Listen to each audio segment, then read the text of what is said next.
de tutela disfrazada a un presidente, pero que no es presidente realmente.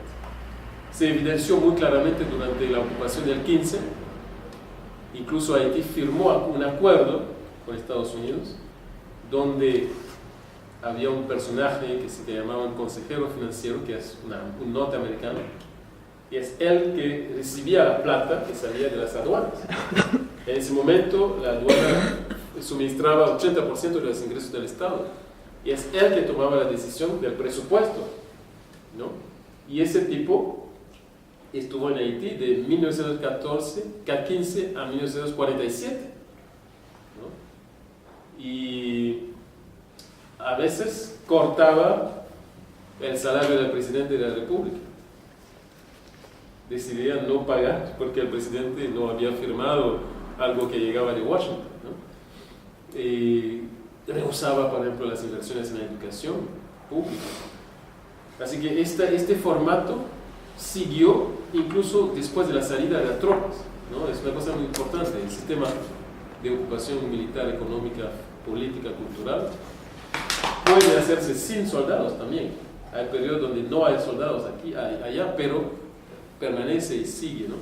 Así que hay que romper con ese sistema de dominación y crear realmente un país liberado, un país emancipado, un país que rompe también con la cultura colonial, con la dominación colonial, con la organización de la vida que viene de esa dominación colonial. Y ese proyecto está avanzando bien a dos niveles, no solamente a nivel político, con este frente de izquierda que estamos creando, pero a nivel de un movimiento de masa, un movimiento amplio de masa que llamamos el MPDP, donde tratamos de agrupar todos los sectores anti-ocupación, incluso sectores que no tienen la misma posición de clase, ¿no? Pero que pueden tener alguna inconformidad con la ocupación, ¿no? Así que en ese momento una de las cosas que hay que superar dentro del movimiento popular, y estamos avanzando, es la cuestión de la división alrededor de Aristide, porque Aristide ha representado una línea de fractura, porque hacer el balance de Aristide es muy difícil, porque son tres periodos y en tres periodos hay contradicciones. Y porque primero Aristide fue electo en el 91, gobernó 7 meses, golpe de Estado, 3 años en el exilio, regresa, termina el mandato algunos meses y está electo de nuevo en el 2001, 3 años después, nuevo golpe de Estado, ¿no? Y hay mucha contradicción entre esos 3 periodos, ¿no? Porque, por supuesto, como sabemos, esto no es solamente responsable, no se puede analizar solamente a partir de la persona de Aristide, hay que ver el contexto global y su relación con el movimiento popular. En el 91, algunos días antes del golpe, cuando Aristide recibió una oferta para firmar un plan de financiamiento con el Fondo Monetario Internacional, invitó a sus ministros a debatir de ese plan con 800 representantes de organizaciones de base frente a la televisión, difundida en todo el país durante todo el día, ¿no? Para mostrar un poco la fuerza del movimiento popular en ese momento. Cuando regresa, 3 años después, con la intervención militar norteamericana, firma con el Fondo Monetario Internacional sin que el país sepa, prácticamente en el silencio, ¿no? Así que para mostrar el cambio, porque no es solamente, mucha gente insiste sobre el personaje, pero hay que verlo en el contexto de relación de fuerza y de qué capacidad tenía el movimiento popular para seguir fluyendo en las decisiones.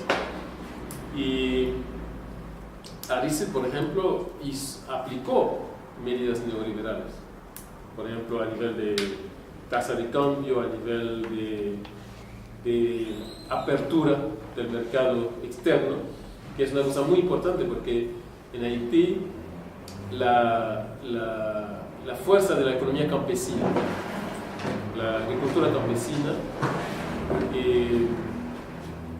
explica que, por ejemplo, durante mucho tiempo es un país que fue autosuficiente en alimentos, bueno, cereales hasta 72-98% de autosuficiencia. Y esto fue destruido por las políticas liberales, que transformaron. Ahora tenemos un nivel de dependencia frente a las importaciones alimentarias. 82% del consumo anual de arroz viene de Estados Unidos. Y Haití se convirtió, el pequeño país de Haití, se convirtió en el tercer comprador más importante de arroz norteamericano del mundo. Así que Aristide fue cómplice en parte de eso, aplicó muchas medidas neoliberales, pero al mismo tiempo resistió a algunas privatizaciones, resistió a la privatización de la telefonía, hizo algo bastante significativo después del 11 de septiembre del 2001, después de la caída de las Torres Gemelas. Hizo un discurso porque casi todos los presidentes de la región estaban haciendo discurso de apoyo a Estados Unidos, etc. Aristide hizo un discurso sobre el terrorismo económico del norte contra los países del sur, ¿no? Cosas que, por supuesto, no lo van a perdonar. Así que es un personaje difícil de evaluar y hay que verlo en cada momento político en función de la relación de fuerza que existía. Pero el hecho de esta dificultad también explica que dentro del movimiento popular tú tienes un sector fiel a Aristide y que te dice, si le organizaron 2 golpes de Estado es que tiene algo de bueno, ¿no? Y otros sectores que señalan sus debilidades, las medidas neoliberales que ha tomado, etc. Así que es una dificultad tremenda, sobre todo que conserva una capacidad de comunicación muy fuerte. Es un tipo que te puede meter en la calle 100.000 personas, así. Y a pesar que, por ejemplo, desde su llegada en el 2010, se queda totalmente callado. No dice nada. No dice nada, absolutamente nada. Durante los 4 años, a pesar de eso, tiene una capacidad convocatoria enorme. En el 2012 fue convocado